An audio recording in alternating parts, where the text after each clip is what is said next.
बेटे आज lecture number 10 शुरू करने वाले हैं। लगभग 2 से 3 लेक्चर्स और लगने हैं और आपको बिल्कुल समझ आ जाना है कि हम करने क्या वाले हैं। बेटे लेक्चर 10 आज हम शुरू कर रहे हैं और मैं चैप्टर का नाम लिख दूं फॉरेन एक्सचेंज रिस्क मैनेजमेंट। बेटे ये चैप्टर का नाम है फॉरेन एक्सचेंज रिस्क मैनेजमेंट।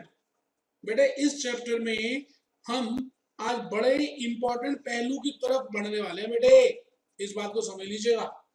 अभी तक जो भी कुछ मैंने किया वो था फॉरेन एक्सचेंज अरिथमेटिक, ऐसा समझ लीजिए। अरिथमेटिक मैंने तो आपको अरिथमेटिक की बातें बताई। उसके बाद लेक्चर नंबर 9 में मैंने आपको रिस्क की बातें बताई और बेटे आज के लेक्चर में मैं आपको ये बताऊंगा कि हेज का मतलब क्या होता है, हेज करते क्यों है और हेजिंग कैसे कर सकते हैं, टूल्स क्या क्या हैं। तो बेटे सारी बातें मैंने आज आपको बतानी है। तो आप समझ लीजिए कि जितने ध्यान से बैठेंगे उतना ज्यादा आपको समझ आएगा। तो फॉरेन एक्सचेंज रिस्क मैनेजमेंट का लेक्चर 10। बेटे उससे पहले मैं आपको एक हल्का सा छोटा सा वीडियो दिखाना चाहूंगा। सुनिए प्लीज, 3 इडियट्स का वीडियो, बहुत ही बढ़िया वीडियो है। एक पल तो अब हमें जीने दो। प्रभु बस इलेक्ट्रॉनिक संभाल ले, मैं नारियल फोड़ूंगा। नाग देवता मेरा फिजिक्स बचा लेना, रोज 1 लीटर दूध भिजवाऊंगा। भगवान मैं 100 रुपया पर मंथ चढ़ाऊंगा। भगवान मालती और संगीता को अपनी बहन की नजर से देखूंगा। बस रिजल्ट संभाल लेना। सारी उम्र हम मर मर के जी लिए, एक पल तो अब हमें जीने दो, जीने दो। सारी उम्र हम मर मर के जी लिए, एक पल तो अब हमें जीने दो, जीने दो। ना ना ना ना ना ना ना ना ना ना ना ना ना ना। Give me some sunshine, give me some rain, give me another chance. I wanna grow up once again. Give me some sunshine, give me some rain, give me another chance. I wanna grow up once again. Na na na na na na na na na na na na. कंधों को किताबों के बोझ ने झुकाया, रिश्वत देना तो खुद पापा ने सिखाया। 99% मार्क्स लाओगे तो घड़ी वरना छड़ी। लिख लिख कर पढ़ा हथेली पर अल्फा बीटा गामा का छाला। कॉन्सेंट्रेटेड H2SO4 ने पूरा बचपन चला डाला। बचपन तो गया, जवानी भी गई, एक पल तो अब हमें जीने दो, जीने दो। बचपन तो गया, जवानी भी गई, एक पल तो अब हमें जीने दो, जीने दो।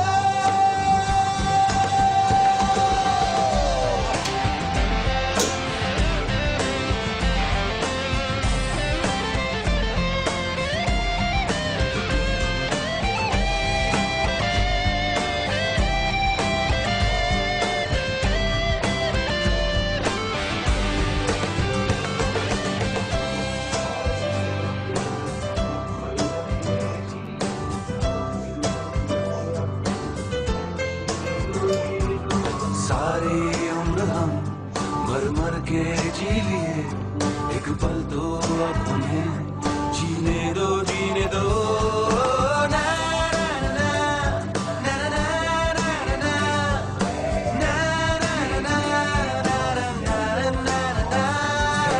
Give me some sunshine, give me some rain, give me another chance. I wanna grow up once again. Give me some sun. मुझे मालूम है बेटे आप में से बहुत सारे ऐसे बच्चे होंगे जिनको ऐसा लगता होगा कि हमारा लाइफ का मेन प्रीशियस टाइम जो यूथ का है, जवानी का, वो निकल गया। नहीं बेटे, ये बिल्कुल गलत बात आप सोच रहे हैं। आपने ये CS ज्वाइन किया था अपनी मर्जी से और बेटे आपने कहीं ना कहीं मेहनत करने में कुछ कमी बरती है। कोई जबरदस्ती नहीं हुआ था आपसे कि आप CS करो। सोचिए आपने जब ज्वाइन किया था, मैं जानता हूँ आपके माँ बाप ने जबरदस्ती नहीं की थी। बेटे जब अपनी मर्जी से किया तो इसका मतलब आपकी हॉबी है, और बेटे अपनी हॉबी को तो दिल से करते हैं मेरे बेटे। तो मैं आप सबको यही कहना चाह रहा हूं कि आप हिम्मत करें, थोड़ी सी हिम्मत, थोड़ी सी, बेटे लाइफ में आगे बढ़ जाएंगे।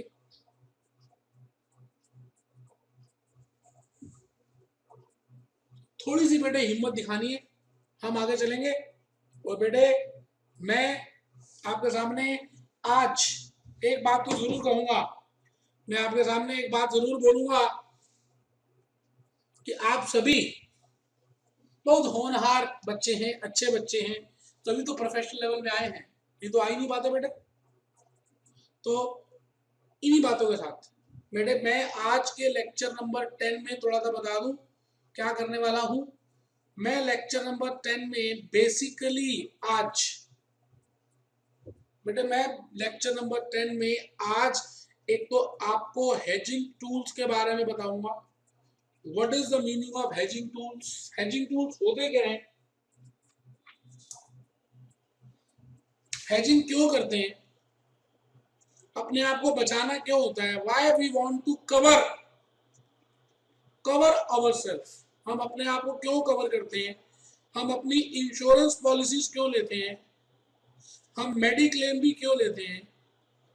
आप में से बहुत सारे बच्चों ने इंश्योरेंस की पॉलिसीज ली होंगी। बेटे मैं आपसे यही कहना चाह रहा हूं,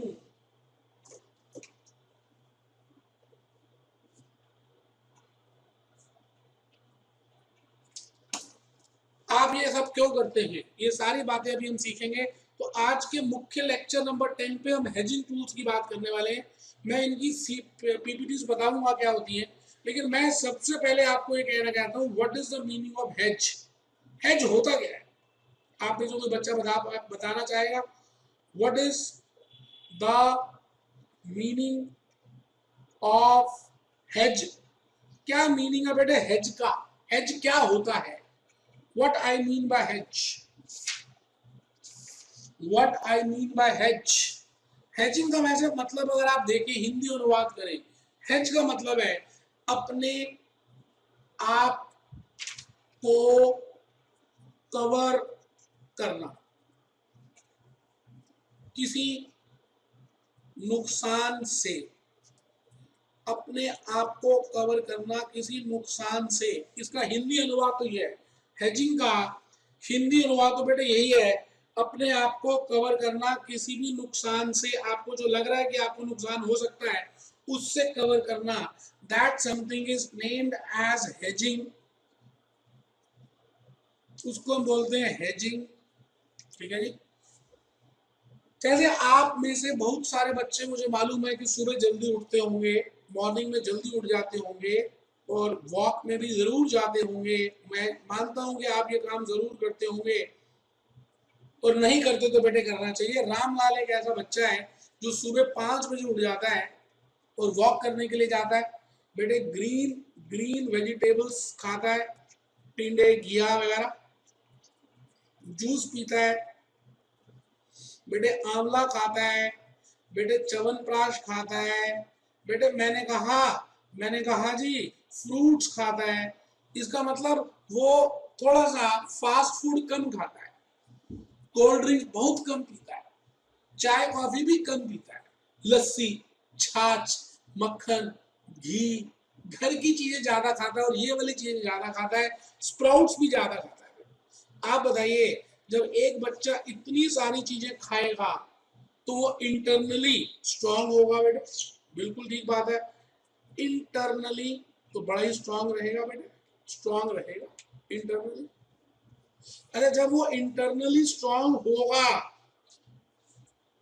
तो बाहर जो एनवायरनमेंट है, बाहर का जो वातावरण है, मान के चलते हैं कि लोगों को डेंगू हो रहा है, ऐसा मान लेते हैं, भगवान ना करे वो, मान कर चलते हैं लोगों को आई फ्लू हो रहा है। आपको पता है बेटे आई फ्लू में आप ध्यान से उस व्यक्ति को भी देखेंगे जिसको आई फ्लू हो रहा है, जरा दिखाइयो, इतने में आपको हो जाएगा। तो मुझे बताइए अगर बाहर वायरल फीवर भी हो रहा है तो रामलाल को ये कोई भी चीज नहीं होगी, क्यों? क्योंकि वो इंटरनली बहुत जबरदस्त उसने अपने आप को हेज किया हुआ है। कवर करना, अब बेटे जैसे मौसम चेंज होता है, अभी जैसे विंटर्स चल रही है हमारी दिल्ली में, अब धीरे धीरे समर्स आएंगी। एक ऐसा समय भी आएगा जब ना तो विंटर होगी ना समर होगी, बीच का टाइम होगा।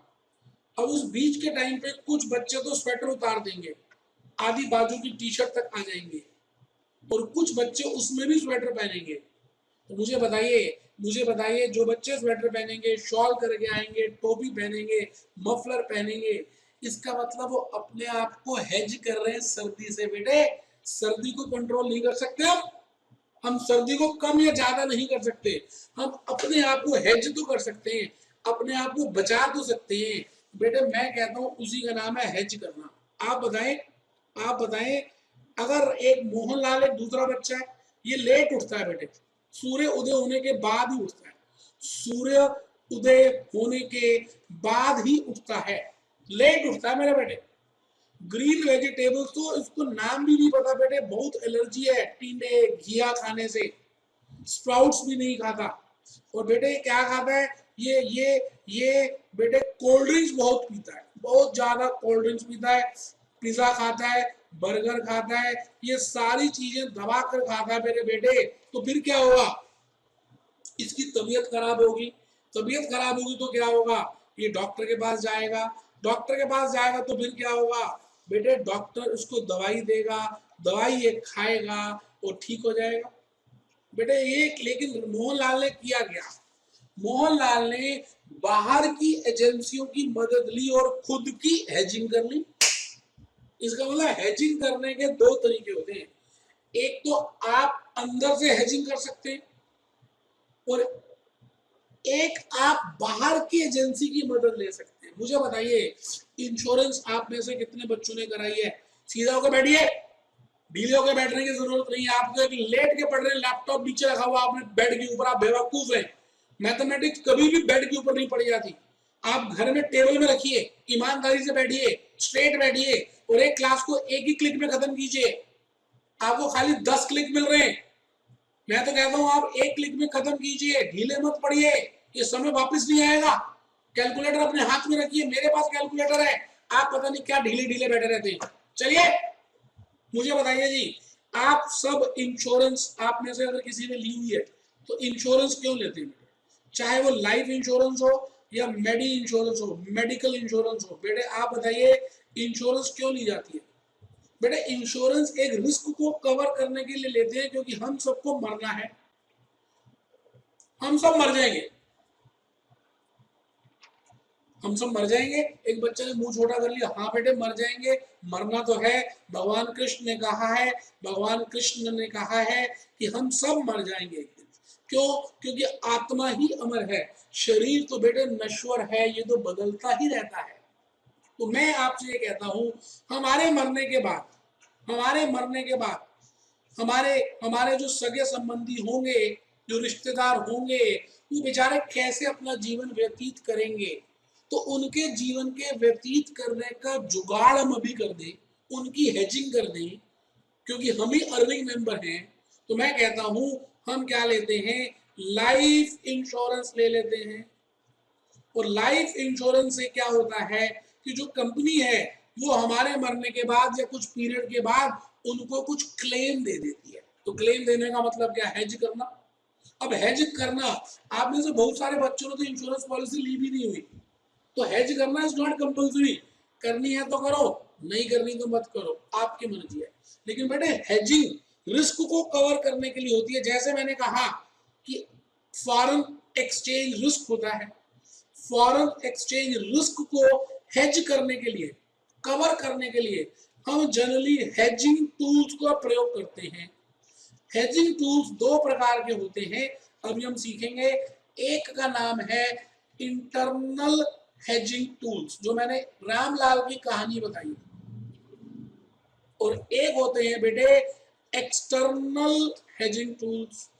एक्सटर्नल हेजिंग टूल्स जो मैंने मोहनलाल की कहानी बताई, बेटे इंटरनल 5 होते हैं और एक्सटर्नल भी बेटे 5 टूल्स होते हैं। आपको ये बस 10 टूल्स करने हैं और आप महान व्यक्ति बन सकते हैं। हेजिंग का काम शुरू कर दिया है। और इसी के साथ बेटे एक चैप्टर शुरू हो जाता है डेरिवेटिव्स, जहां पर फॉरेक्स खत्म होता है वहीं से डेरिवेटिव शुरू होता है। और बेटे डेरिवेटिव का नाम है external hedging tools, external hedging tools, external hedging tools. ठीक है जी, तो हम कहानी शुरू कर रहे हैं, कहानी शुरू कर रहे हैं बेटे। मैं ये कह रहा हूं कि बैरक ओबामा जब भी, आपको मालूम है पिछली 26 जनवरी को बैरक ओबामा हमारे देश आया था इंडिया।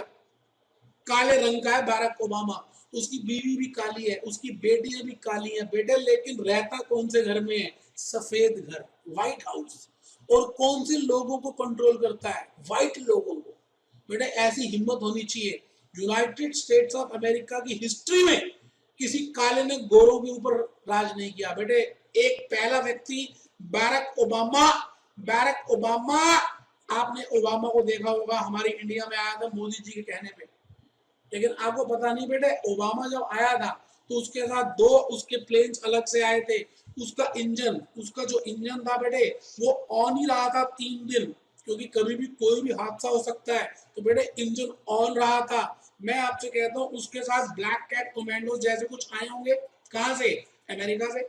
उसका एक अलग से हेलीकॉप्टर आया था, जहां जहां पे बैरक ओबामा जाता था हेलीकॉप्टर साथ साथ चलता था, एयर सिक्योरिटी दे रहा था। उसकी जो गाड़ी थी बैरक ओबामा की, बहुत लंबी गाड़ी थी, बुलेट प्रूफ थी, बुलेट प्रूफ थी। तो ये क्या कर रहे हैं हम सब, ये क्या कर रहे हैं बेटे? बैरक ओबामा की हेजिंग कर रहे हैं। हेजिंग का मतलब कवर कर रहे हैं। उसकी लाइफ को रिस्क हो सकता है क्योंकि पाकिस्तान पास में ही है। तो बेटे मैं ये कह रहा हूँ टेररिज्म के अगेंस्ट भी हम सब कहीं ना कहीं हेज करते हैं, अपने घर में हेज करते हैं। तो बेटे इसी तरह से हम आज फॉरेन एक्सचेंज रिस्क को हेज करेंगे।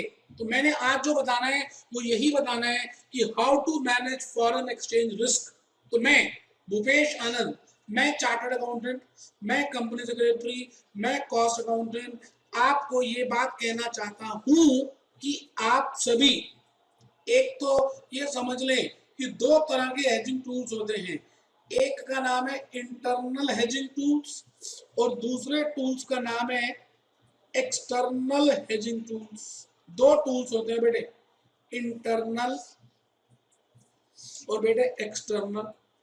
बेटे इंटरनल अभी लिखवाऊंगा, अभी मैंने इसकी स्लाइड्स बनाई हुई हैं। जैसे मैं कहता हूं जी, पहले टूल का नाम है लीडिंग स्ट्रेटजी और अ टूल, लीडिंग स्ट्रेटजी और अ टूल। दूसरे का नाम है lagging, lagging strategy, lagging strategy और अ टूल। अभी बताऊंगा बेटे लीडिंग क्या होती है, लैगिंग क्या होती है, अभी बताऊंगा। एक टेक्निक होती है बेटे नेटिंग टेक्निक, एक होती है बेटे फॉरेन करेंसी अकाउंट्स टेक्निक, और बेटे एक होती है होम करेंसी इनवॉइसिंग। आराम से बेटे, कोई जल्दी है ही नहीं। मैंने कहा मैंने आज थ्योरी बतानी है। मैं पिछली लेक्चर 9 में भी थ्योरी बता रहा था, आज भी थ्योरी बताऊंगा, एक आधी प्रैक्टिकल करूंगा, घबराना नहीं है। यही क्लास है बेटे एफएम की भूपेश आनंद की, जिसमें थ्योरी और प्रैक्टिकल का संगम है बेटे, थ्योरी और प्रैक्टिकल का संगम है। और फिर मैं एक्सटर्नल हेजिंग टूल्स के बारे में बताना शुरू करूंगा। मैंने कहा जी एक्सटर्नल हेजिंग टूल्स का मतलब होता है डेरिवेटिव्स, डेरिवेटिव्स। और डेरिवेटिव्स में पहला टूल होता है फॉरवर्ड कॉन्ट्रैक्ट, दूसरा होता है फ्यूचर कॉन्ट्रैक्ट, तीसरा होता है ऑप्शन कॉन्ट्रैक्ट, फोर्थ होता है स्वैप कॉन्ट्रैक्ट, और पांचवा होता है बेटे मनी मार्केट हेजिंग। एक बच्चा साथ में उसको दूसरे बच्चों को कह रहा है क्या ये लिखने? बेटे मैं आपसे क्या कह रहा हूँ, ये मेरा प्यार है। ये पीपीटीज तो अलग बताऊंगा ही, मेरे मन के भाव हैं। मैंने कहा हेज करने के 2 तरीके होते हैं, एक रामलाल वाले, एक श्यामलाल वाले, मोहनलाल वाले। Internal 5, external 5। कुंती माता के कितने पुत्र थे बेटे? 5। पांडु से तो 5 थे ना बेटे। हाँ माना कि कर्ण था, वो तो सूर्य पुत्र था ना बेटे। बेटे मैं यही तो कह रहा हूँ, आपके हाथ में कितनी उंगलियां बेटे? 5। और दूसरे हाथ में कितनी है बेटे? 5। और बेटे 5 और 5 मिलकर टोटल कितनी होती है बेटे? 10। इसी तरह से 5 इंटरनल हेजिंग टूल्स हैं, 5 एक्सटर्नल हैं। मैंने आज तक कोई पेपर नहीं देखा जिसमें आपसे इनके बारे में शॉर्ट नोट या प्रैक्टिकल ना पूछा गया हो। तो प्लीज ईमानदारी से आप सभी पहले एक बार लिखना शुरू कर दें, फिर हम आगे चलेंगे। आप सभी ने कंसेप्ट 59 लिख लिया था, जो मुझे याद आ रहा है। आइए जी, हम शुरू करेंगे 62। प्लीज स्टार्ट करेंगे कंसेप्ट 62। बड़ी मेहनत से स्लाइड्स प्रिपेयर किए बेटे। Meaning of hedging slash risk management. Meaning of hedging slash risk management. Meaning of hedging slash risk management. तो लिखेंगे हेजिंग का मतलब लिखें। मैंने बड़े सारे एग्जाम्पल से बताने की कोशिश की, एक बार पीपीटी का भी लिख लें।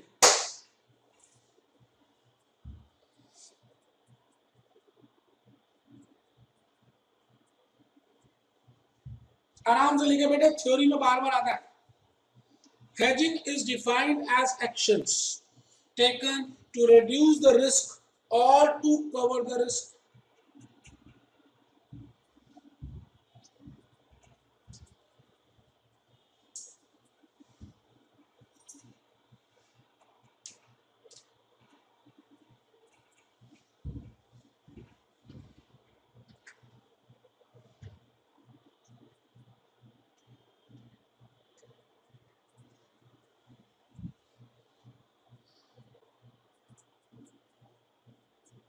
हाँ बेटा,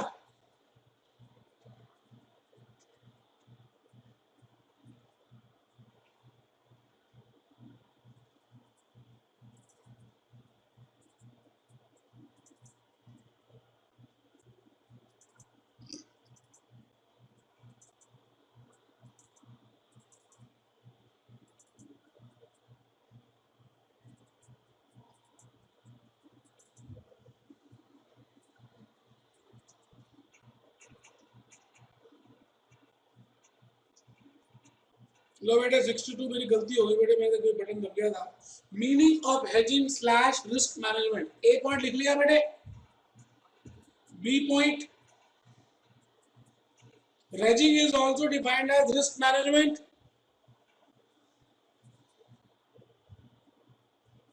तो पर्सन ऑफ लोडिंग, जो अपना रिस्क कवर कर खत्म कर रहा है।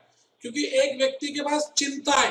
क्या चिंता है? कि पता नहीं आने वाले दिनों में जब फॉरेन करेंसी मेरे पास आएगी तो उस दिन रेट क्या होगा। चिंता ता चित्ता चित्ता चिंता ता ता चिंता ता चित्ता चित्ता चिंता ता ता। बेटे चिंता है कि पता नहीं कल क्या हो जाएगा।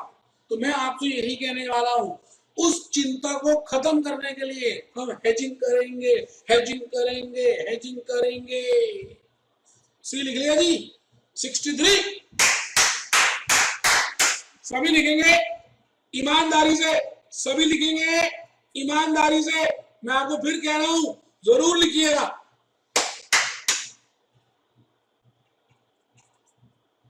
Types of hedging tools, Ramlal Mohanlal.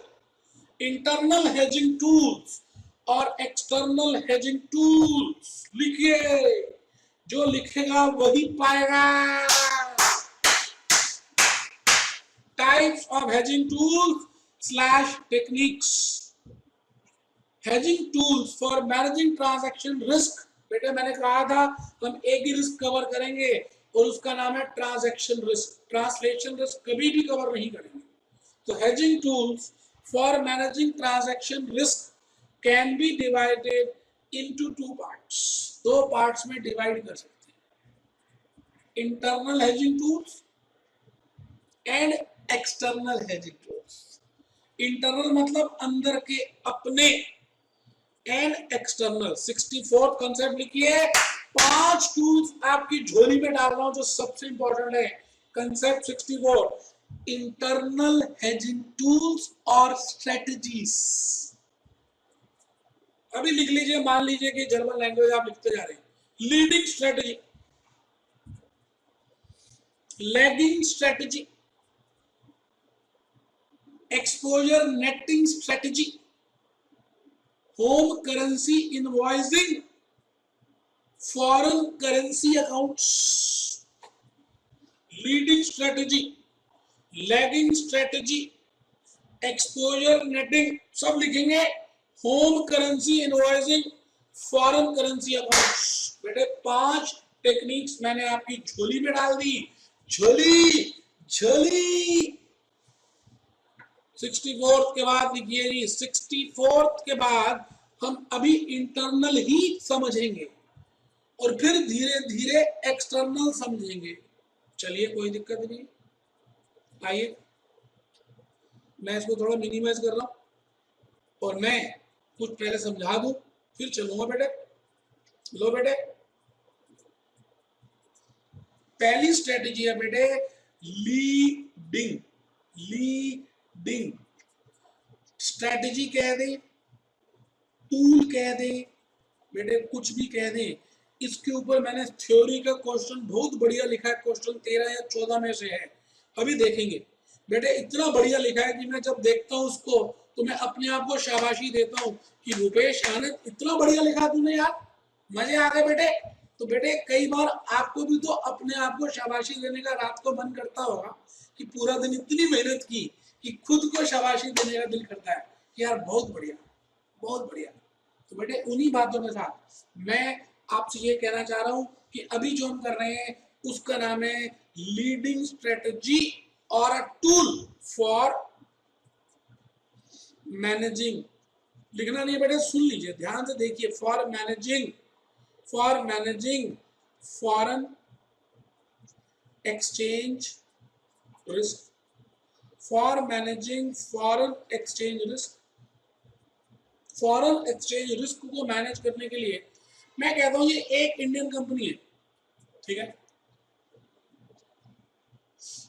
Indian company can be exporter और इंपोर्टर, और इसने इंपोर्ट किया एक मशीनरी कहां से, यूएसए की एक कंपनी से। मैं ऐसे यूं कर रहा हूं, मैं नेक्स्ट पेज में बढ़िया सा बना देता हूं।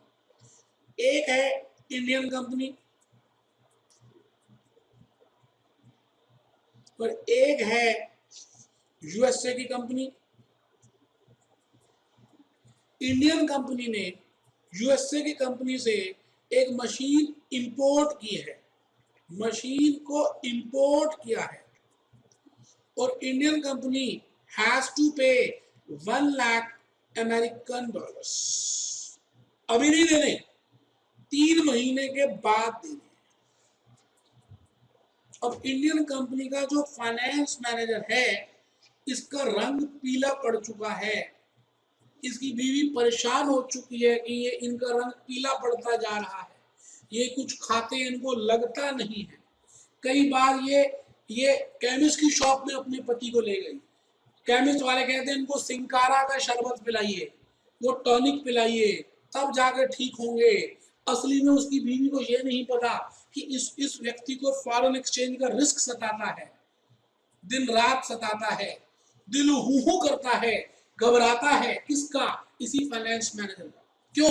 क्योंकि इसको लग रहा है कि 3 महीने के बाद, जैसे आज रेट है $1 का 60 रुपए, अगर कुछ 3 महीने के बाद 60 से ज्यादा हो गया, 76 हो गया, ये तो मर जाएगा। और उसको लग रहा है कि 76 ही होगा, बट अचानक अभी 2 महीने ही बीते थे, अचानक अभी 2 महीने ही बीते थे, मार्केट में पता नहीं अचानक गिरावट आ गई, इलेक्शंस हो गए यूएसए के अंदर और हिलेरी प्रेसिडेंट बन गई। हिलेरी, हाँ हिलेरी, बिल क्लिंटन की बीवी।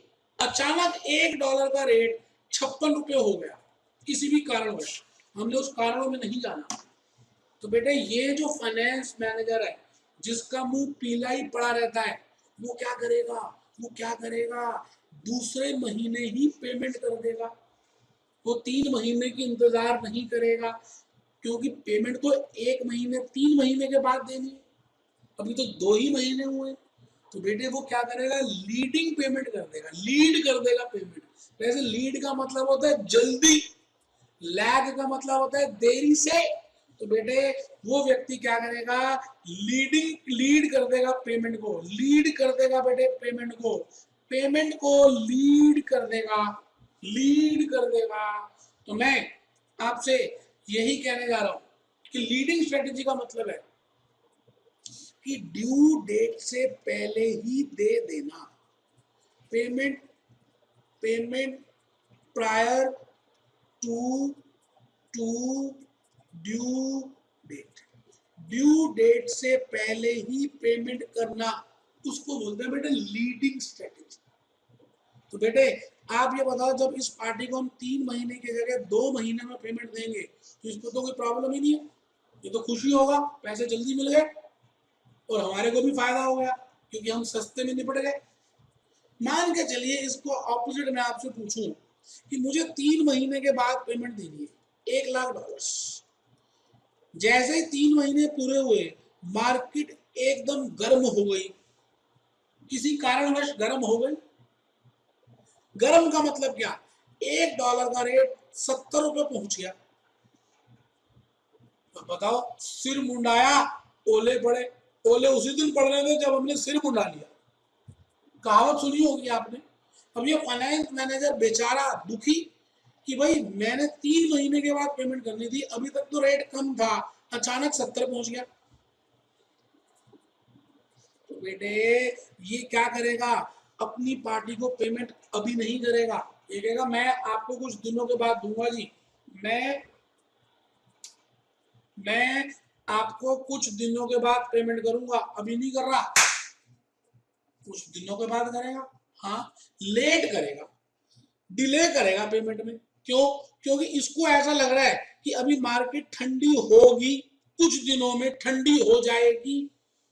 तो जब ठंडी होगी तो मान लेते हैं को लग रहा है कि रेट 60 रुपए पहुंच जाएगा। ठंडी जब होगी तो 60 रुपीज पहुंच जाएगा, 60 रुपीज पहुंच जाएगा। तो बेटे ये अपनी पार्टी को कहेगा, यूएससी काउंटर पार्टी को, कि मैं अभी पेमेंट नहीं कर रहा आपको, मैं 1 महीने के बाद करूंगा, मतलब मैं 4th मंथ में करूंगा। अब बताइए ये पार्टी तो नाराज ही हो जाएगी बेटे। इसको मनाएगा कैसे? कैसे मनाएगा बेटे?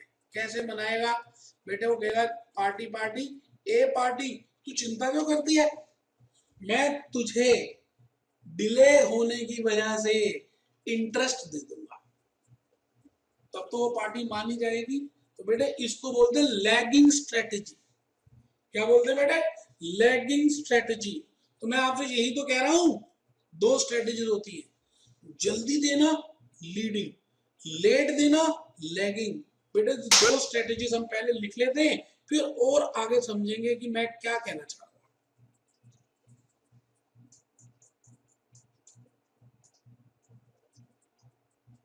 लो बेटे, लीडिंग लिखिए।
बेटा leading means advancing over payables और रिसीवेबल्स, जल्दी पेमेंट लेना या देना। Following is the timeline for understanding the concept of leading strategy. बेटे एक्चुअल डेट ऑफ पेमेंट मान लेते हैं लेट है, लेकिन हम उससे पहले दे दें तो उसका नाम है बेटे leading strategy. Leading strategy, please diagram जरूर बनाएं। थ्योरी में बार बार आता है बेटे, इसलिए तो मैं समय लगा रहा हूं कि मैं पूरी थ्योरी समझा रहा हूं। प्रैक्टिकल करेंगे, लेकिन आप प्लीज एक बार ध्यान से लिखें concept 66 lagging strategy. Lagging strategy लिख लें बेटे। लैगिंग का मतलब है लेट देना, ऑपोजिट है बेटे लीडिंग से। पोस्टपोनमेंट करना, देरी से देना, कई बार आप अपना एग्जामिनेशन फॉर्म जल्दी भर देते, कई बार लेट फी के साथ भरते, उसको बोलते हैं लैगिंग स्ट्रेटेजी।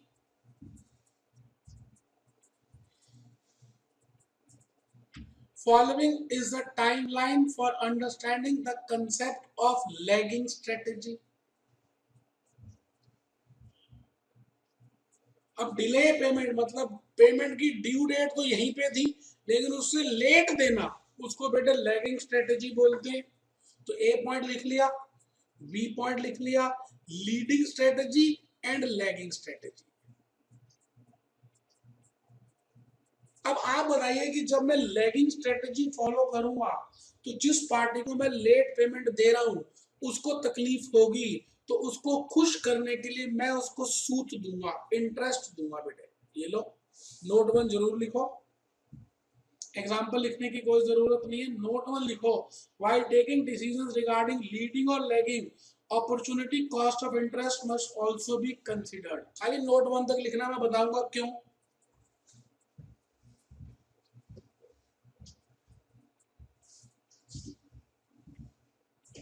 नोट 1 लिख लिया बेटे, एग्जाम्पल मत लिखिए। 67 कंसेप्ट भी छोड़ दीजिए, 68 छोड़ दीजिए। 67 68 सीए फाइनल वालों को कराते हैं, आपने नहीं करना। 69 में आ जाइए, पहले ये कंसेप्ट लिख लीजिए, फिर मैं इसके बाद समझाऊंगा कि क्या मतलब होता है। तो चलिए जी, third technique, third exposure netting, concept 69 exposure netting लिख लीजिए बेटे।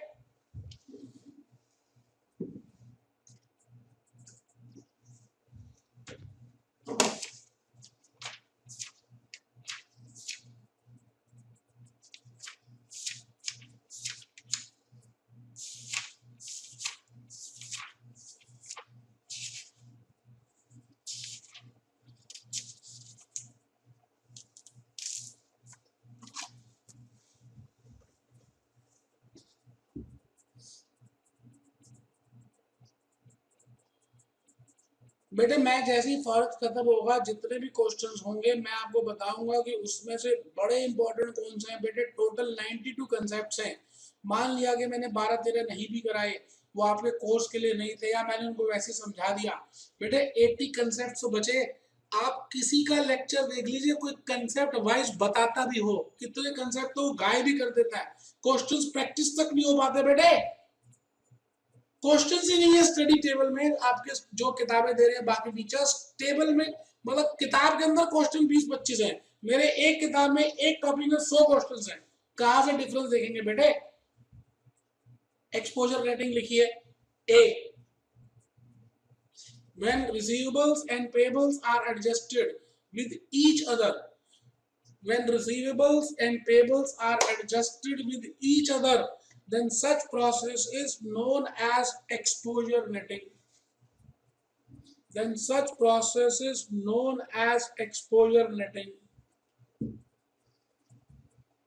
It reduces number of transactions that a company needs to make in a foreign exchange market. लिख लें, मैं भी समझाऊंगा।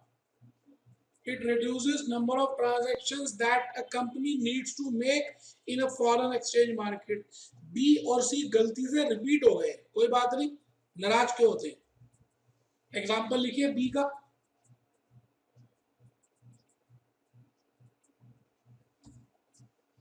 If an Indian company has a receivable of $50,000 and payable of $40,000, $50,000 लेने, $40,000 देने, then net exposure will be of 10,000 होना चाहिए। बेटे 1 लाख गलती से लिखा हुआ है, $10,000 होना चाहिए, $10,000 होना चाहिए।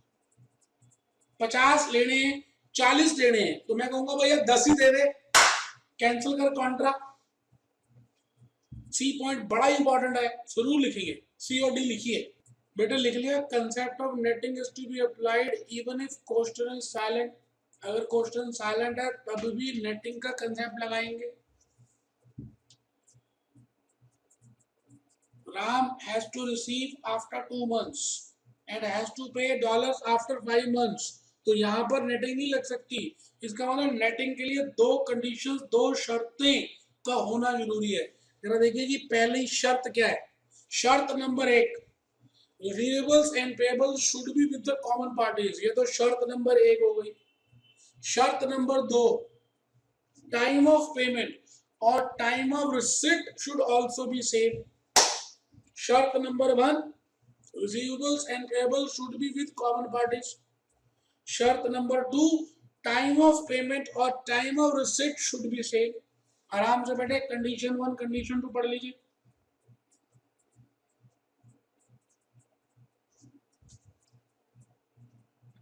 पढ़ लिया जी? अभी समझाऊंगा बेटे। पर एक फॉरेन करेंसी अकाउंट लिख लीजिए, फिर ये दोनों समझा दूंगा आराम से। या नहीं समझाऊं? ये पहले लिखेंगे या पहले समझेंगे? क्या करेंगे बोलिए? क्या मुंह छोटा सा कर लेते? जब देखो ये लो लिख लो, पहले समझ लो फिर लिख लेना। जब देखो मूड ऑफ कर लेंगे। मैं आपसे ये कह रहा हूं कि आपने क्या कभी institute of company secretaries of India ICSI को गलती से ज्यादा पैसे दे दिए कभी? मतलब आप रामलाल हैं, आपने ICSI को किसी वजह से गलती से ज्यादा पैसे दे दिए, क्या कभी ऐसा हुआ? कभी भी नहीं हुआ। एक बच्चा कहता है गलती से हम 1 रुपया हम चवन्नी ना दें। आप क्या बातें करते हैं, हम चवन्नी ना दें? कोई बात नहीं बेटे, मैं तो कह रहा हूं, एक बात समझाने के लिए बोल रहा था। मान लेते हैं श्यामलाल ने गलती से 1000 रुपये फालतू के दे दिए। किसको? ICSI को।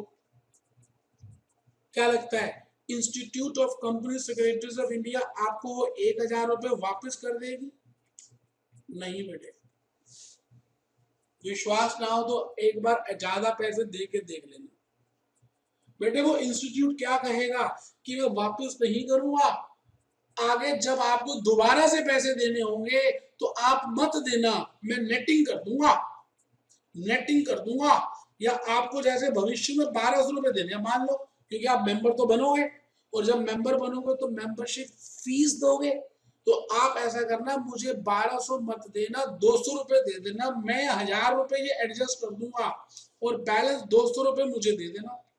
ये कौन कह रहा है? मैं थोड़ी कह रहा हूं, मैं नहीं कह रहा, ICSI कह रहा है। इस टेक्निक का नाम है एक्सपोजर नेटिंग।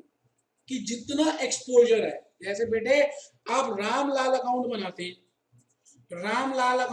हैं, अब रामलाल में बड़ी सारी ट्रांजैक्शंस हैं, डेबिट की, क्रेडिट की। तो जब इसका बैलेंस लिखते हैं तो क्या करते हैं, डेबिट में से क्रेडिट बैलेंस लेस करके जो नेट बैलेंस आता है वही तो लिखते हैं। तो ये क्या कर रहे हैं, नेट बैलेंस जो लिख रहे हैं, इसका नाम है एक्सपोजर नेटिंग। बेटे इस टेक्निक को बोलते हैं एक्सपोजर नेटिंग टेक्निक। तो मैं आपको यही कहने वाला हूं कि अगर मान लेते एक कंपनी है इंडियन और दूसरी कंपनी है चाइनीज है, एक तरफ इंडियन है। बेटे इंडियन कंपनी ने लेदर गुड्स चाइनीज कंपनी को एक्सपोर्ट किए और बदले में चाइनीज कंपनी से उसने टॉयज को इंपोर्ट कर लिया। इसका मतलब 10 लाख रुपए इसको इंडियन कंपनी को लेने, और मान रहा हूं ना बेटे 80,000 चाइनीज युआन इंडियन कंपनी को देने। बेटे क्यों ढीले पड़े हो बेटे, कमर सीधी रखो बेटे, थ्योरी करा रहा हूं, अभी प्रैक्टिकल ज्यादा समझ आएगा। बेटे क्या बताऊं, प्यार है क्या करूं, आज 10वां लेक्चर है, फिर भी बेटे आपको बताने की कोशिश कर रहा हूं कि आपको ज्यादा समझ आए। बेटे ये दिल है कि मानता नहीं मेरे बेटे। अब आप ये बताइए, इंडियन कंपनी और चाइनीज कंपनी दोनों को लेने भी हैं और देने भी हैं। देने हैं तो ये क्या करेंगे, ये आपस में समझदारी क्या है कि भाई इनको ये देखना चाहिए कि मान लेते हैं 80,000 चाइनीज युआन के हमारे बनते हैं 9 लाख रुपए। मान रहे कितना बनते हैं जी, 9 लाख रुपए बनते हैं। 10 लाख रुपए हमने लेने इंडियन कंपनी ने और 9 लाख देने हैं, तो इंडियन कंपनी क्या कहेगी कि मैं 1 लाख रुपए ही दूंगी। क्या कहेगी जी इंडियन कंपनी, मैं 1 लाख रुपए ले लेती हूँ, क्योंकि नेट ऑफ बैलेंस निकाल लिया बेटे, 10 में से 9 लाख लेस कर दिए तो 1 लाख का बैलेंस आ गया। तो बेटे 1 लाख रुपए ही इंडियन कंपनी को मिलेंगे। इसको बोलते हैं बेटे एक्सपोजर नेटिंग। अगर हम ये ना करते तो इंडियन कंपनी को 10 लाख रुपए चाइनीज कंपनी देती, तो चाइनीज कंपनी क्या करती, चाइनीज युआन को इंडियन रुपीस में कन्वर्ट करती। एक तो वहां पे रिस्क होता, और जब इंडियन कंपनी को युआन देने हैं तो इंडियन कंपनी रुपीस को युआन में कन्वर्ट करती है, यहाँ भी रिस्क होता। दो रिस्क हो रहे। तो बेटे हमने उन रिस्क को नेट ऑफ करके बैलेंस कैलकुलेट कर लिया, इसीलिए इसका नाम है एक्सपोजर नेटिंग। एक्सपोजर नेटिंग बेटे 3 टेक्निक्स बता दी, आप तो भूल भी गए। पहली कौन सी थी, बोलो मुंह से बोलो, जहां बैठे हो वहीं पे बोलना, कसम होगी विद्या माता की, बता रहा हूं मैं आपको, नहीं बोला तो। पहली कौन सी थी, लीडिंग स्ट्रेटेजी, कसम है। दूसरी कौन सी थी, लैगिंग स्ट्रेटेजी। तीसरी कौन सी थी, एक्सपोजर नेटिंग। दोबारा बोलो, लीडिंग स्ट्रेटेजी, लैगिंग स्ट्रेटेजी, बोलो बोलो बोलो, नेटिंग स्ट्रेटेजी। बेटे इसी तरह से 2 टेक्निक्स अभी और रहती है। दूसरी 4th टेक्निक अभी बताऊंगा, उसको बोलते हैं बेटे foreign currency accounts. Foreign currency accounts क्या होते हैं बेटे, मैं कहता हूं रिलायंस है, इन्फोसिस है, इन्फोसिस एक्सपोर्टर है, कितने सारे सॉफ्टवेयर बना के यूएसए को एक्सपोर्ट करती है इन्फोसिस, इतनी सारी फॉरेन एक्सचेंज अर्न करती है। तो भारत सरकार ने एक स्कीम निकाली हुई है कि जो फॉरेन एक्सचेंज अर्न करते हैं वो कुछ पैसे यूएसए में रख भी सकते हैं अपने बैंक अकाउंट में। Foreign exchange earners scheme. तो बेटे 8 लाख रुपए इन्फोसिस इंडिया ले आती है, मान रहे हैं, और डॉलर्स को रुपीस में कन्वर्ट कर देती है, और 2 lakh dollars bank of America में अपना अकाउंट मेंटेन करती है और वहां पे रखती है। अब अगर भविष्य में इन्फोसिस को डॉलर की जरूरत पड़ेगी, मान लेते हैं इन्फोसिस को डॉलर में पेमेंट करनी है किसी कारणवश, तो आप बताइए इन्फोसिस वाले क्या करेंगे, डॉलर से रुपए, रुपए से डॉलर नहीं खरीदेंगे।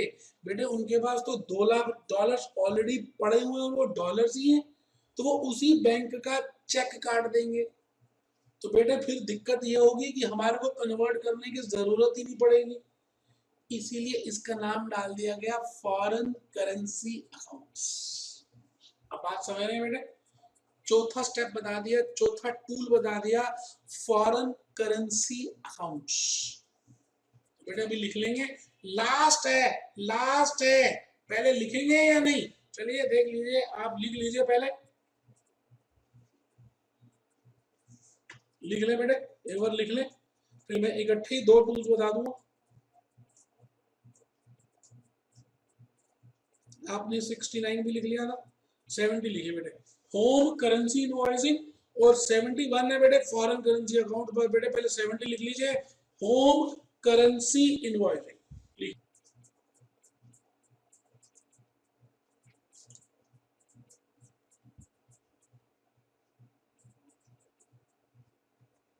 बेटे कंसेप्ट नंबर 70 बेटे होम करेंसी इनवॉइसिंग, बड़ा ही इंपॉर्टेंट कंसेप्ट है। अभी आप लिख चुके हो तो मैं आगे चलूंगा, पहले लिख ले फिर समझाऊंगा। 71 भी लिख ले, 71 तो समझा ही चुका हूं, फॉरेन करेंसी अकाउंट्स आप लिख लें पहले, फिर मैं आपको होम करेंसी इनवॉइसिंग बता दूंगा, और फिर बेटे इंटरनल हेजिंग टूल्स का कंसेप्ट आपके हाथ में आ जाएगा।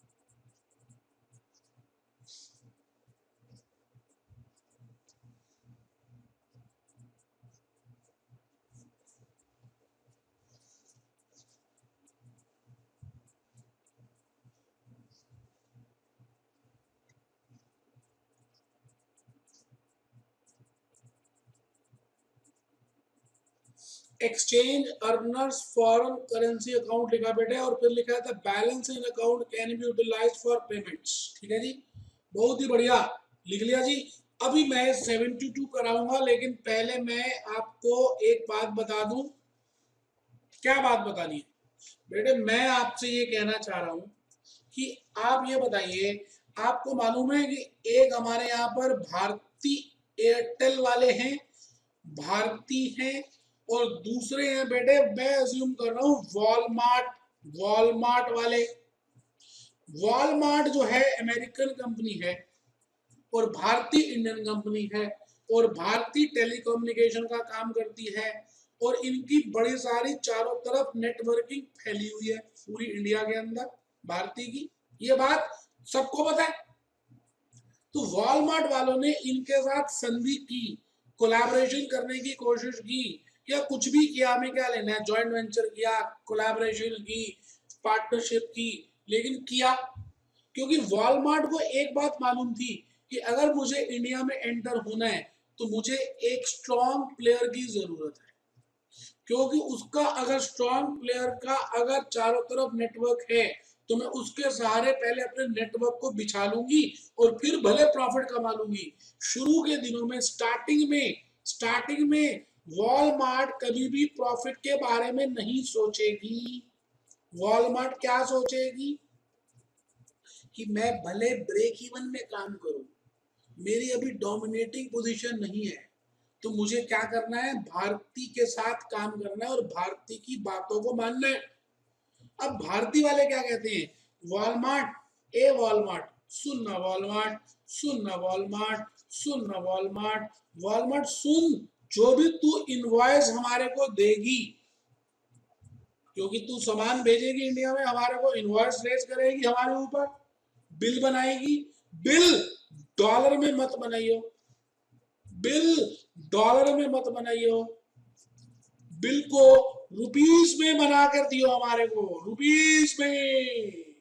जिस दिन बिल बनाएगी उस दिन का रेट जो भी होगा उस रेट पे रुपीस का बिल बना के दियो, और जब ड्यू डेट आएगी 3 महीने के बाद या 6 महीने के बाद, हम उतने ही रुपए तुम्हें दे देंगे।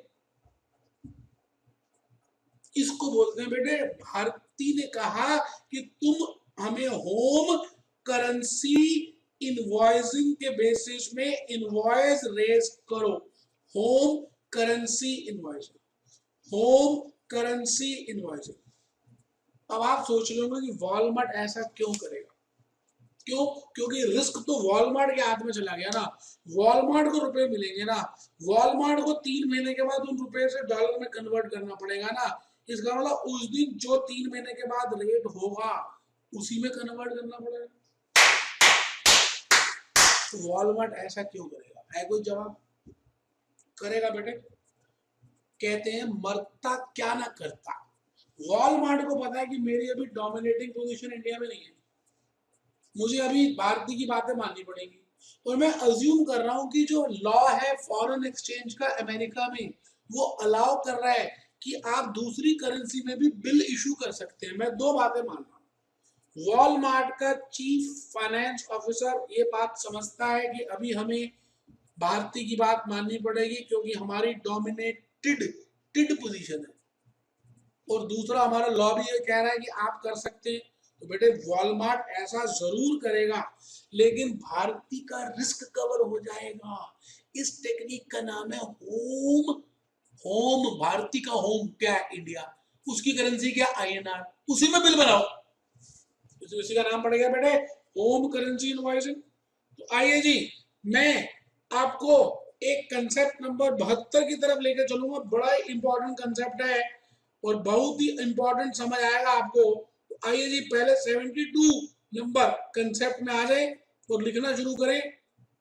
72 बेटे फॉरेक्स जैसे ही खत्म होगा वहीं से डेरिवेटिव शुरू हो जाएगा। तो चलिए लिखिए, external hedging tools, derivatives concept number 72 से लिखना शुरू कर रहे हैं बेटे।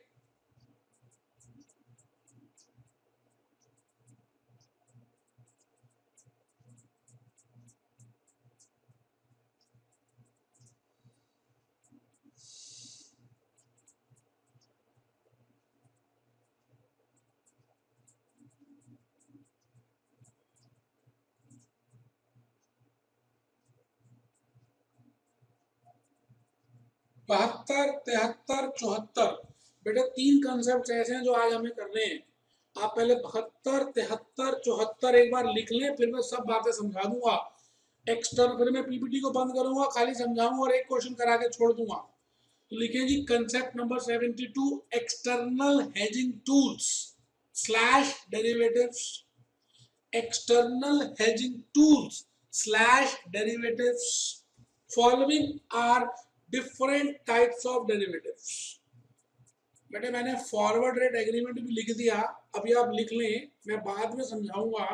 वैसे 5 मुख्य टूल्स होते हैं, मैंने 6 लिखे हैं, कोई बात नहीं, मुंह छोटा ना करना। पहला लिखिए फॉरवर्ड कॉन्ट्रैक्ट, दूसरा लिखिए फॉरवर्ड रेट एग्रीमेंट। ये फॉरवर्ड कॉन्ट्रैक्ट का ही भाई है, बहन है, छोटी छोटी। फॉरवर्ड कॉन्ट्रैक्ट बड़े मियाँ, ये छोटे मियाँ। फॉरवर्ड कॉन्ट्रैक्ट पहला, फॉरवर्ड रेट एग्रीमेंट दूसरा, फ्यूचर कॉन्ट्रैक्ट तीसरा, ऑप्शन कॉन्ट्रैक्ट चौथा टूल, स्वैप कॉन्ट्रैक्ट पांचवा टूल, मनी मार्केट ऑपरेशन छठवां टूल। प्लीज लिखें और very very very very important mark कर दें। कंसेप्ट 72 मोस्ट इंपॉर्टेंट है, आपके पेपर में जरूर आएगा, लिखिए।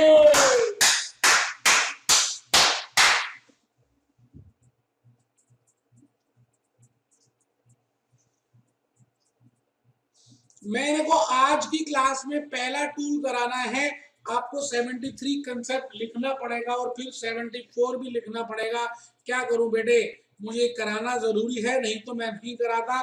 73 लिख लें ईमानदारी से, आराम से लिख लें बेटे।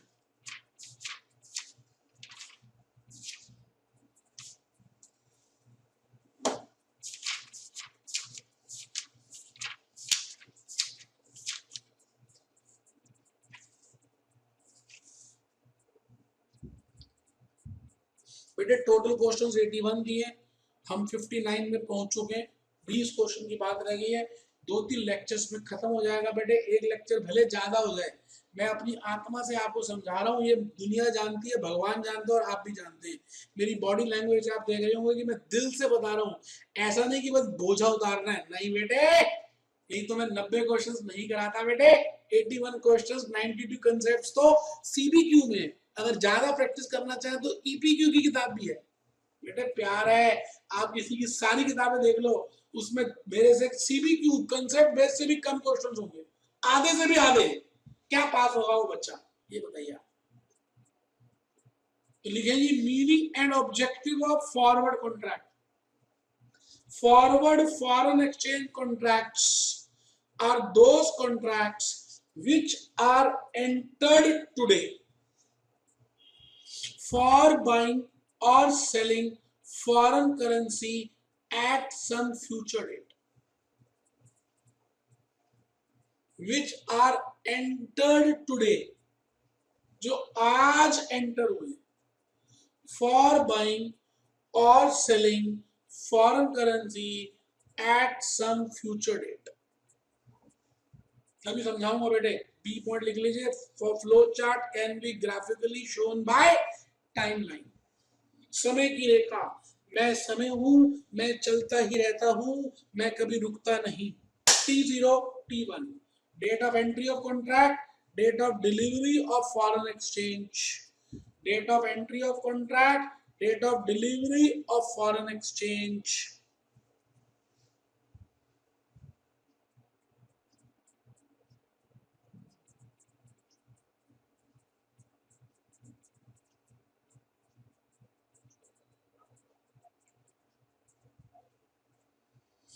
लिख लिया बेटे, ए पॉइंट लिख लिया, बी लिख लिया, सी जरूर लिखिएगा। Following are the features of forward contract. Following are the features of forward contract, underline कर दीजिएगा फीचर्स को। कॉन्ट्रैक्ट इज फॉर परचेज और sale of specific quantity of specified currency, specific quantity of specified currency. Price is agreed today. Price is agreed today. Performance is at some future date, performance is at some future date.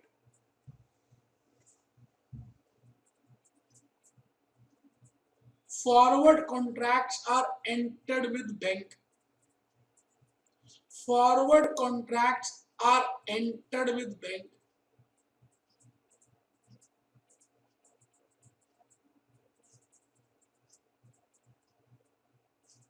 Forward contracts are related to protect from की spelling ठीक कर लेंगे बेटे, protect from exchange rate fluctuation और to minimise risk. आराम से बेटे,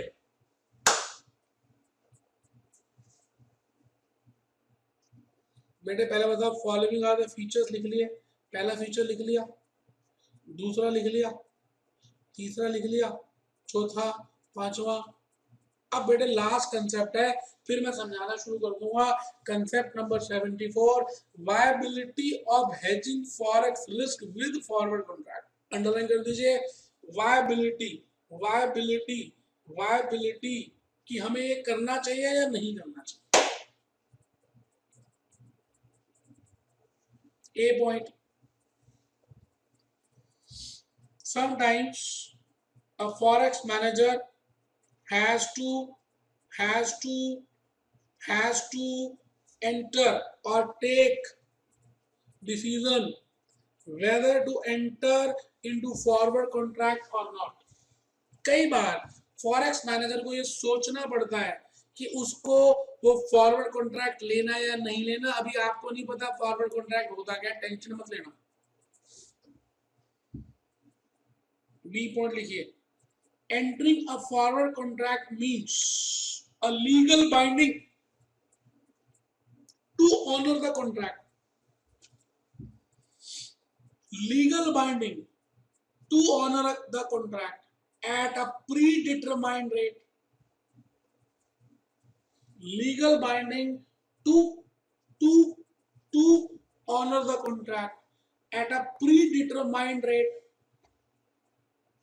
following are the 3 steps. एक बच्चे को तो नींद ही आ गई, वो तो ढीला ही हो गया, उसने कहा अभी तो 10 क्लिक रहते हैं, मैं चौथे क्लिक में देख लूंगा, उसके थप्पड़ मारूंगा, ये समय कैसे निकल जाएगा, वापस नहीं आएगा। भले क्लिक रह भी जाएंगे, समय नहीं होगा आपके पास। बेटे इस बात का ध्यान रखना, कल करे सो आज कर, अभी उठो, मत लेट के पढ़ो। पिल्लो के ऊपर लैपटॉप रख लिया आपने, टेबल में बैठो, ढीले ढीले कपड़े पहन लिए, नहाए भी नहीं हो 2-3 दिनों से, थप्पड़ मारूंगा। बेटे विद्या की देवी वहीं पे आती है जहां पर स्वच्छता हो, अपना स्टडी टेबल साफ रखे, ज्यादा भीड़ भाड़ ना हो, ईमानदारी से बैठे, सूर्य की तरफ अगर बैठे, मतलब ईस्ट डायरेक्शन की तरफ बैठे तो ज्यादा मन लगाकर पढ़ाई होती है। अब एक बच्चे ने कहा दीवार तोड़े, नहीं दीवार नहीं तोड़नी, ईस्ट डायरेक्शन की तरफ होकर बैठना है, बस माता पिता का आशीर्वाद लेना है, काम बन जाएगा। 3 steps. Step number 1, prepare a statement showing alternative proposals. Prepare a statement showing alternative proposals. लिख लें आप, proposal 1, proposal 2 लिखें। Proposal 1, not to enter into forward contract. Proposal 2, to enter into forward contract. अभी देख लेते हैं, 2 proposal हैं। Proposal 1, not to enter into forward contract. Proposal 2, to enter into forward contract. Step 2, prepare a statement showing calculation of cash inflows for exporter and cash outflows for importer in alternative proposals. अभी देख लेंगे बेटे, exporter के लिए हम inflow निकालेंगे और importer के लिए आउटफ्लो निकालेंगे। क्यों निकालेंगे देखते हैं।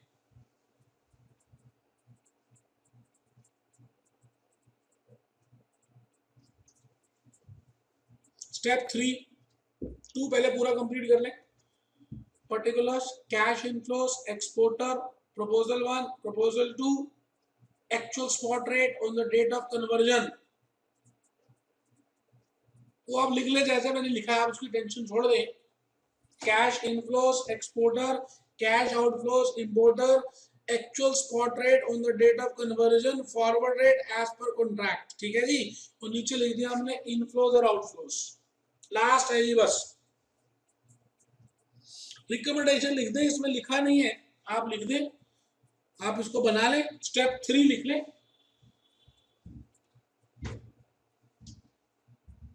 स्टेप 1 लिख दिया आपने, स्टेप 2 लिख दिया, स्टेप 3 लिख दें। ये लीजिए, कुछ लिखना ही नहीं है तो बंद ही कर देता हूं। स्टेप नंबर 2 लिख लिया, अब 3 लिख लें।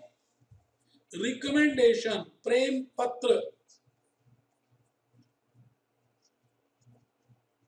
बेटे 3 स्टेप्स होते हैं, तीसरा स्टेप लिख लें, the management may be advised, the management may be advised to accept the proposal, having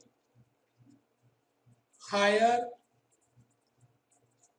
cash inflow,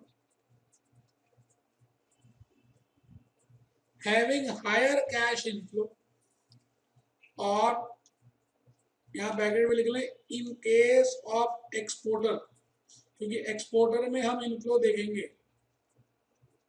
और टू एक्सेप्ट द प्रपोजल, और to accept the proposal having lower cash outflow. आराम से बैठे, ब्रैकेट में लिख लें इन केस ऑफ इंपोर्टर। तो बेटे ध्यान से देखना है, मैं अब आपसे बातें करने वाला हूं कुछ बहुत इंपॉर्टेंट सी। मैं आपसे ये कहना चाहता हूं कि मैंने एक चीज बताई कि फॉरेन एक्सचेंज रिस्क को मैनेज करने के लिए 2 टूल्स होते हैं, एक का नाम है इंटरनल और दूसरे का नाम है एक्सटर्नल। एक्सटर्नल में मैंने कहा, एक्सटर्नल का मतलब है वायदा कारोबार टूल्स, वायदा कारोबार टूल्स। बेटे आपको मालूम है जितने भी बिजनेस चैनल्स आ रहे हैं उसमें आजकल वायदा कारोबार के ऊपर बहुत कुछ प्रोग्राम्स आते हैं, आप देखते नहीं, पता नहीं आप कौन से चैनल देखते हो, काम के चैनल नहीं देखते, न्यूज सुनते हो, नेगेटिविटी फैलाते हो, दिमाग खराब कर लेते हो अपना। मेरा बस चले तो इन सभी न्यूज चैनल के ऊपर मैं केस फाइल कर दूं, टाइम नहीं है मेरे पास, करूंगा। पब्लिक की पिटीशन फाइल कर दूंगा इनके ऊपर। क्यों? क्योंकि ये सारे के सारे हमारे देश में नेगेटिविटी फैला रहे हैं और कुछ भी नहीं कर रहे, हमारा देश बर्बाद कर रहे हैं, हमारे देश के बच्चों को नेगेटिव दिखा दिखा के उनके दिमाग को खत्म कर देते हैं, जैसे कोई पॉजिटिव कभी होता ही नहीं। और मैंने कहा कि अगर पॉजिटिव कम भी होता तो नेगेटिव ज्यादा दिखाना का क्या मतलब है? उसी न्यूज को बार बार रिपोर्टर दिखाए, थप्पड़ मारूं इन सभी चैनल वालों को।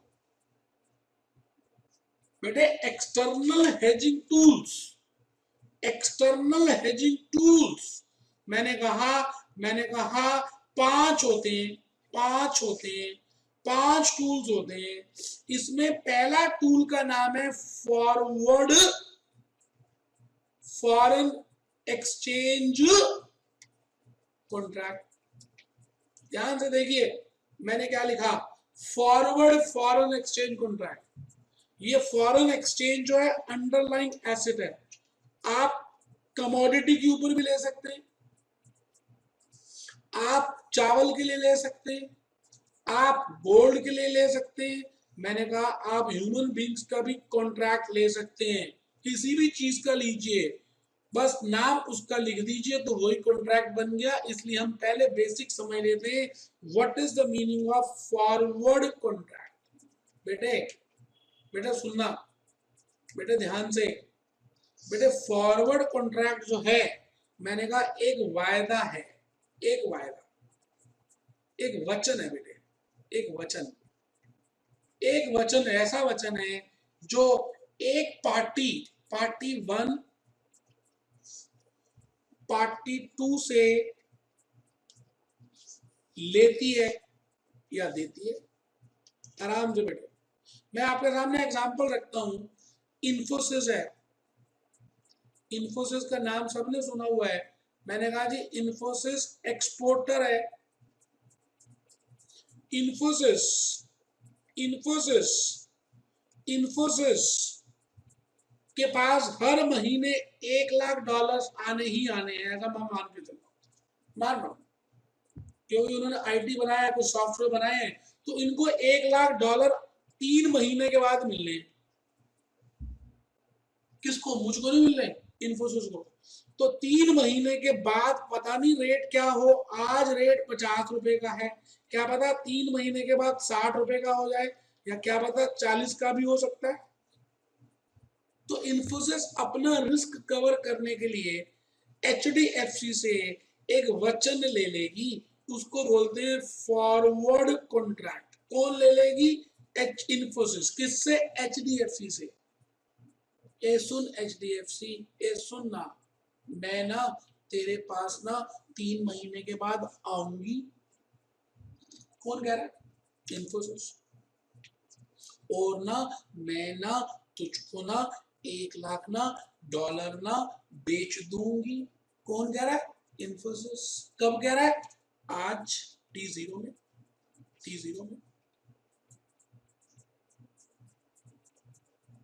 लेकिन पता है HDFC, तू मुझे आज ही बता दे, आज ही बता दे उस दिन किस रेट में तू मेरे से $1,00,000 लेगी।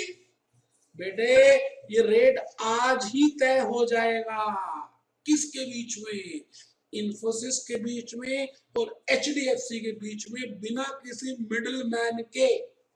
मान लेते हैं मान लेते हैं 48 रुपए में रेट तय हो गया। मुझे नहीं पता ये ज्यादा है कम है, मैं अभी उसकी डिटेल में जा ही नहीं रहा। मैं आपको कह रहा हूं जो भी रेट तय हो गया इन्फोसिस और HDFC बेंगलुरु ब्रांच के बीच, उस रेट को हम कहेंगे कि ये फॉरवर्ड कॉन्ट्रैक्ट के तहत रेट है। कॉन्ट्रैक्ट हो गया, एक ऑफरर था, दूसरा एक्सेप्टर था, एक ने एक्सेप्ट किया, दूसरे ने ऑफर किया।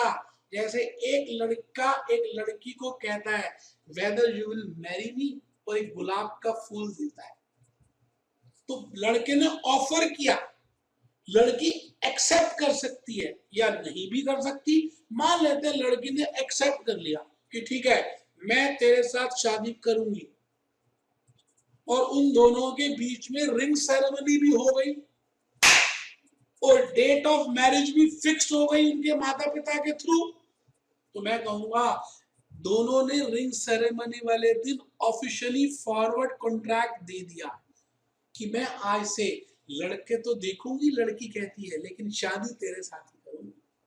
लड़का कहता है ए सुन न लड़की, ए सुन न लड़की, मैं लड़कियां और तो देखूंगा लेकिन तेरे साथ ही शादी करूंगा।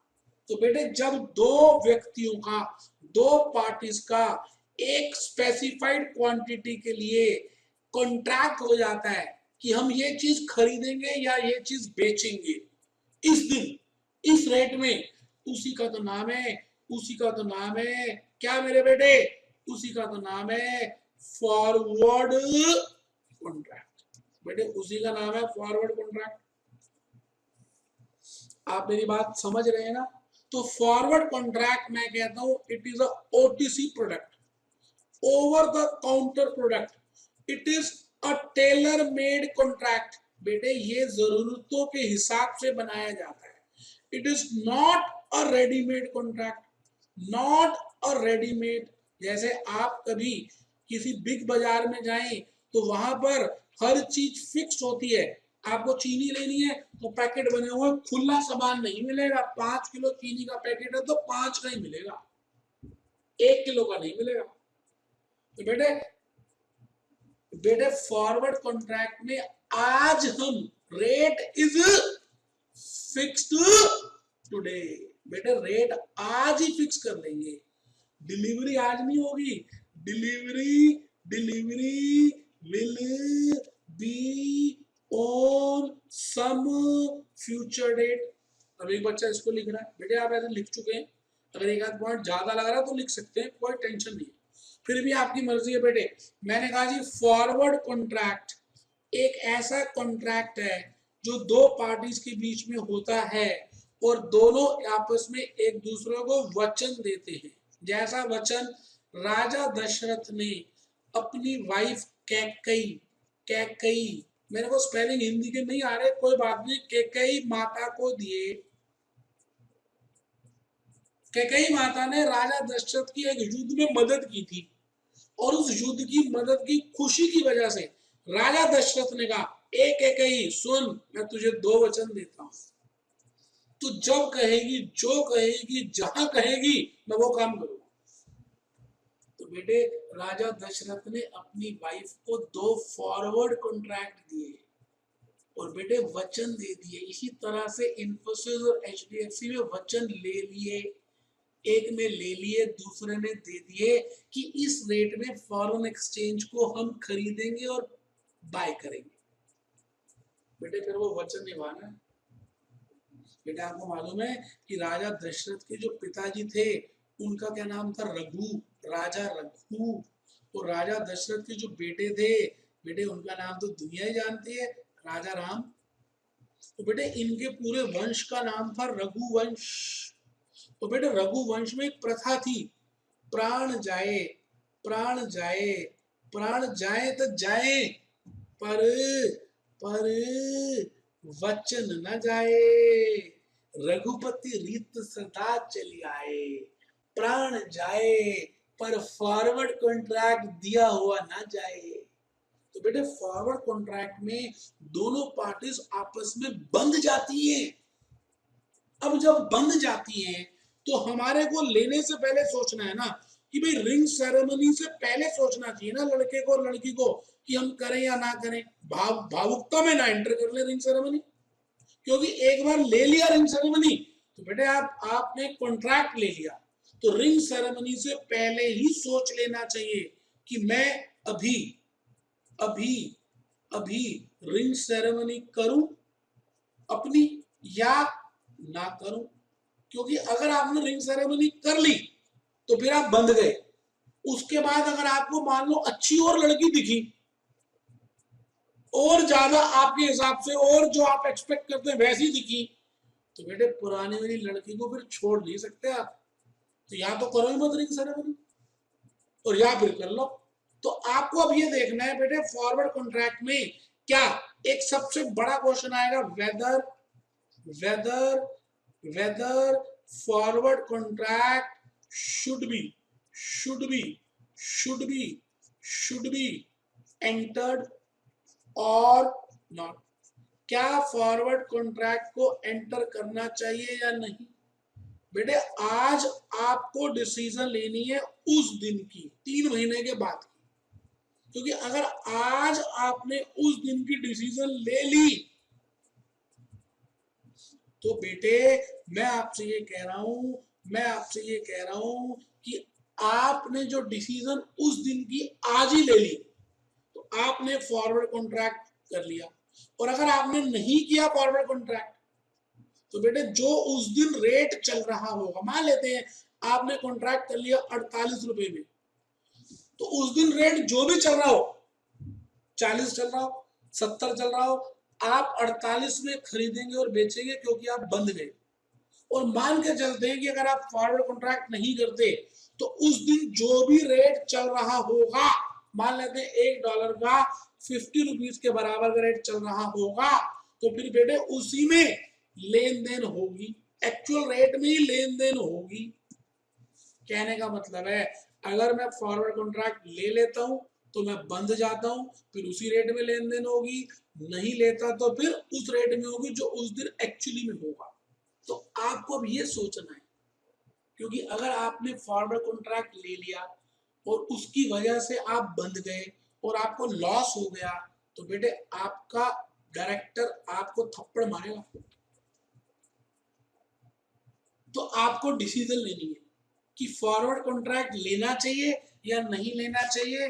बेटे क्वेश्चन नंबर 59 में चाहूंगा आप जरूर निकाल लें लास्ट क्वेश्चन है, 10 मिनट की बात रह गई है। और बेटे पेज नंबर है जी 408, 408, क्वेश्चन नंबर 59 है बेटे, ये वाला प्लीज निकाल लें। ये वाली किताब है, ये वाला है बेटे। नींद आ रही है इसलिए मैंने कहा किताब ये है बेटे। चैप्टर का नाम है फॉरेन एक्सचेंज रिस्क मैनेजमेंट। बेटे हेजिंग टूल्स कर रहे हैं बेटे, फॉरवर्ड कॉन्ट्रैक्ट कर रहे हैं बेटे, क्वेश्चन 59 कर रहे हैं बेटे, पेज 408 है। पढ़ लो, पढ़ो पढ़ो मेरे बेटे। इन सितंबर 2004 बेटे, इन सितंबर 2004 वो कह रहा जी इन सितंबर 2004 में कुछ होगा, कुछ होता है। सितंबर 2004, अच्छा यहां पर है जी सितंबर 2004, इन सितंबर 2004, आगे चलना master. The multinational industries assessed that in March 2005 spot rate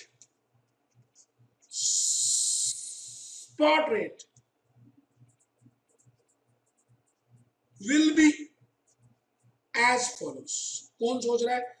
एक कंपनी है बेटे, मल्टी नेशनल इंडस्ट्रीज .inc, ये कंपनी का फॉरेक्स डिपार्टमेंट है। कोई फॉरेक्स डिपार्टमेंट है, फॉरेस्ट नहीं, फॉरेक्स डिपार्टमेंट है। वहां पर CFA, चार्टर्ड अकाउंटेंट्स बैठे हुए हैं, कंपनी सेक्रेटरीज बैठे हुए हैं। वो सोच रहे हैं, क्या सोच रहे हैं? कौन सोच रहा है? इसी कंपनी के फाइनेंस डिपार्टमेंट के फॉरेक्स के लोग सोच रहे हैं कि आज के 6 महीने के बाद पाउंड का रेट रुपए से ये हो सकता है। एक पाउंड 30 रुपए के 1.30 डॉलर के बराबर हो सकता है। एक पाउंड 1.35 डॉलर के बराबर हो सकता है। एक पाउंड 1.40 डॉलर के बराबर हो सकता है। एक पाउंड 1.45 डॉलर के बराबर हो सकता है। ये सारे रेट्स नहीं होंगे बेटे, हो सकते हैं। और इन सब की संभावनाएं दी हुई है। संभावनाएं बेटे, संभावनाएं क्या होती हैं? किसी लड़की का नाम थोड़ी है। प्रोबेबिलिटी, और बेटे टोटल ऑफ प्रोबेबिलिटी 1 होता है। लो बेटा आराम से क्वेश्चन पढ़ लीजिए बेटे, इसके बाद मुझे कुछ कराना ही नहीं है। होमवर्क देना है थोड़ा सा और बस बेटे छुट्टी है। आपको होमवर्क देना है थोड़ा सा और छुट्टी है। पहला क्वेश्चन है, पहला पार्ट है, what is expected spot rate. अच्छा बेटे, जब भी प्रोबेबिलिटीज दी हो ना तो वो भविष्य की होती है, और भविष्य में हमेशा एक्सपेक्टेशंस होती है। तो बेटे आपको एक्सपेक्टेड स्पॉट रेट कैलकुलेट करना है भविष्य का, कि फ्यूचर में क्या होगा। ठीक है जी, तो फ्यूचर में स्पॉट रेट क्या होगा आप बताइए। आप कभी भी फ्यूचर का लेते हैं तो बेटे sigma px upon sigma p, ये आ गया जी बेटे expected spot rate. Expected spot rate, expected spot rate वो कह रहा है जी, पहले तो ये निकाल के दिखाओ। ठीक है, फिर कहता है if the 6th month forward contract rate is, underline कर दीजिए। वो कहता है अगर हम HDFC, SBI, ICICI वगैरह के पास जाएं तो वो हमें एक वायदा दे रहे हैं, और वो वायदा ये है कि वो एक पाउंड 1.40 डॉलर्स में ले लेंगे। तो आपको ये बताना है कि क्या उनको, MNC कंपनी को वायदा लेना चाहिए, क्योंकि अगर वायदा ले लिया तो फिर तो बेटे यही रेट लगेगा, और वायदा अगर ना लिया तो बेटे जो वो एक्सपेक्ट कर रहे हैं, एक्सपेक्टेड स्पॉट रेट जो अभी मैं निकाल कर दिखाऊंगा, फिर वो रेट लगेगा। क्वेश्चन पढ़ लीजिए जी, 1 मिनट और दे रहा हूँ, लिख लिया बेटे। अब मैं आ रहा हूँ बेटे, आपको क्वेश्चन अगर आपको पढ़ लिया हो तो मैं चल रहा हूँ, मैं आपके सामने क्वेश्चन कंप्लीट करने जा रहा हूँ।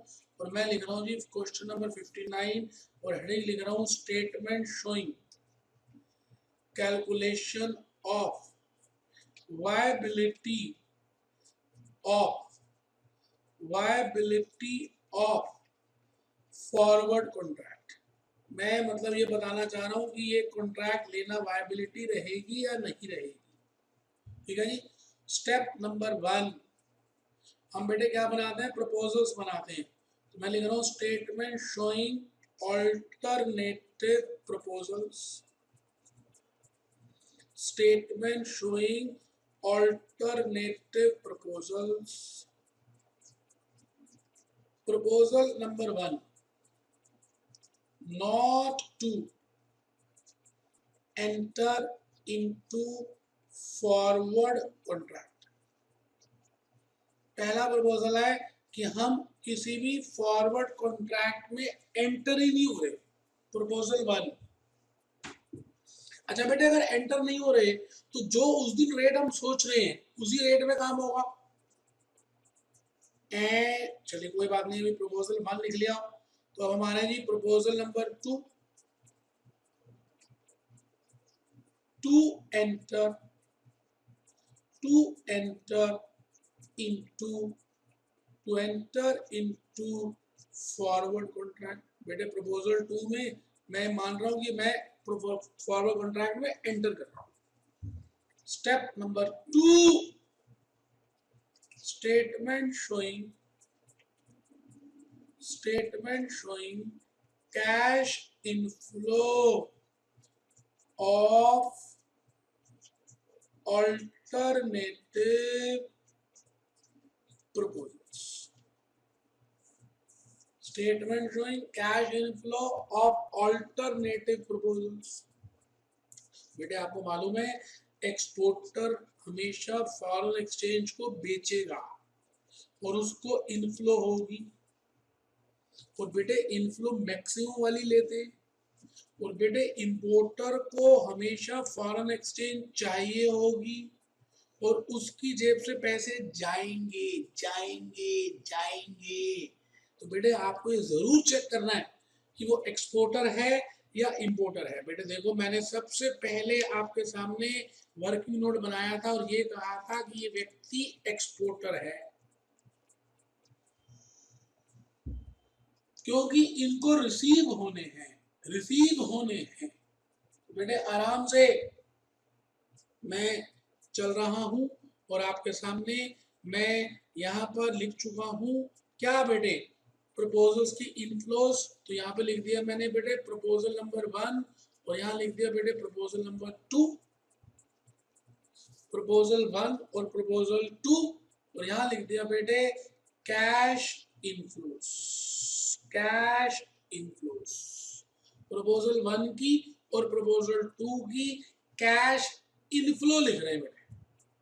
लेकिन बेटे अगर मैं प्रपोजल 1 की इनफ्लो देखूं तो मुझे निकालनी पड़ेगी ना। मैं लिख रहा हूं जी statement showing calculation of expected spot rate. बेटे मैं यहाँ लिख रहा हूँ जी स्पॉट रेट, यहाँ लिख रहा हूँ प्रोबेबिलिटी और यहाँ लिख रहा हूँ पीएक्स। बेटे इसको मान लेते हैं एक्स वेरिएबल होता है। क्या क्या हो सकता है बेटे, 1 पाउंड 1.30 डॉलर के बराबर भी हो सकता है, 3.5 डॉलर के बराबर भी हो सकता है, 1.40 डॉलर के बराबर भी हो सकता है, 1.45 के बराबर भी हो सकता है और 1.50 के बराबर भी हो सकता है। इसके होने की संभावना, इसके होने की संभावना, इसके होने की संभावना, इसके होने की संभावना और बेटे इसके होने की संभावना सब दी हुई। अब आप इनको मल्टीप्लाई भी कर सकते हैं और देख सकते हैं कितना आ रहा है।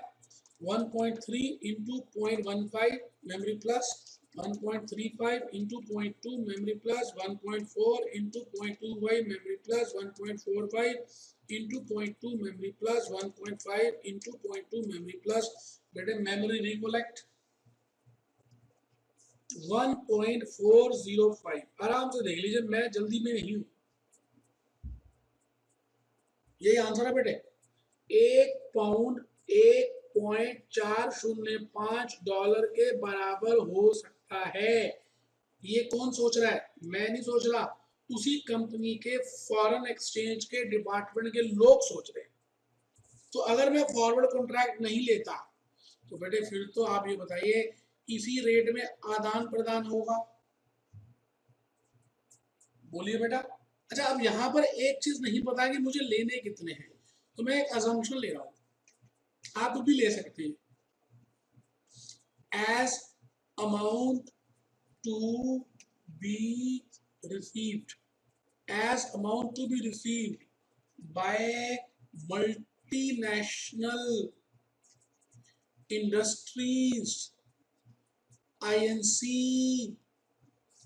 has not been specified. As amount to be received by multinational industries INC has not been specified, so we are assuming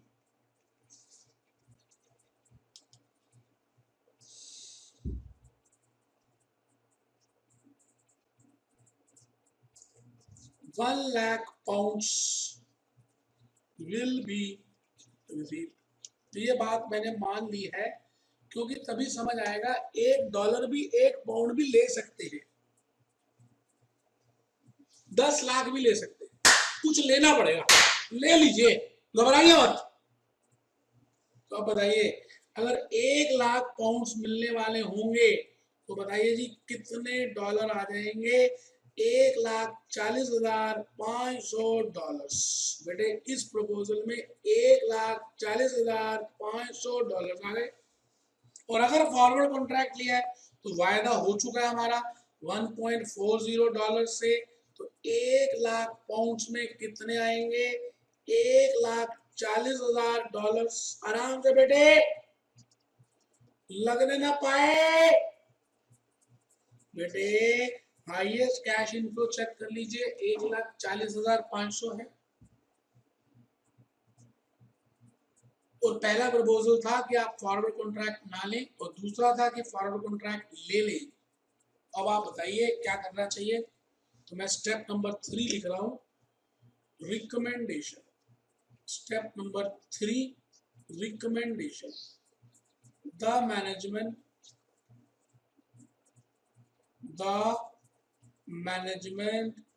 may be advised not to enter into forward contract, not to enter into forward contract, as higher the cash inflow,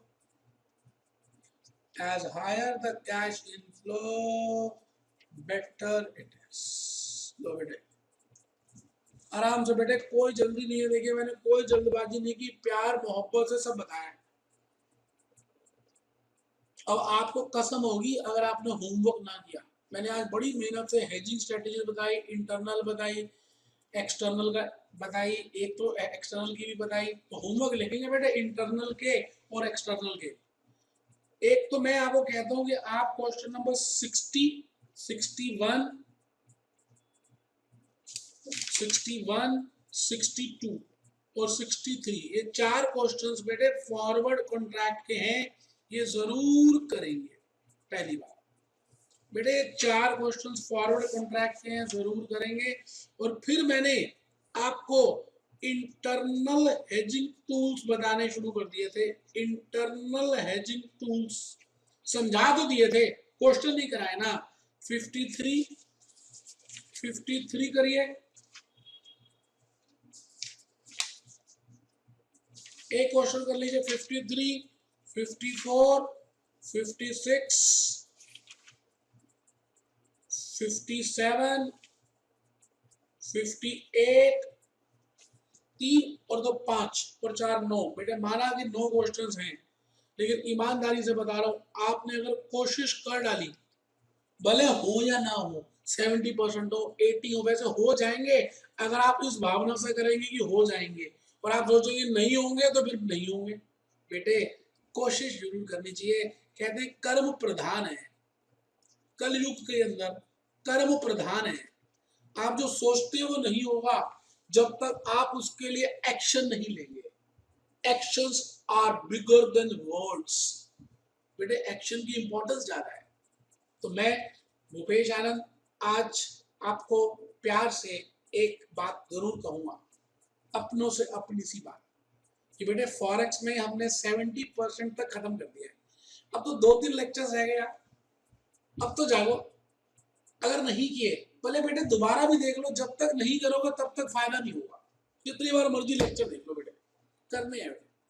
तो कसम खाओ कि बेटे 4 और 3 5 बेटे question जरूर करके आने हैं, क्योंकि देखो बेटा जब करोगे ना तभी कुछ आपको ज्यादा ज्ञान प्राप्त होगा। तो मेरी आप सभी से शुभकामनाएं।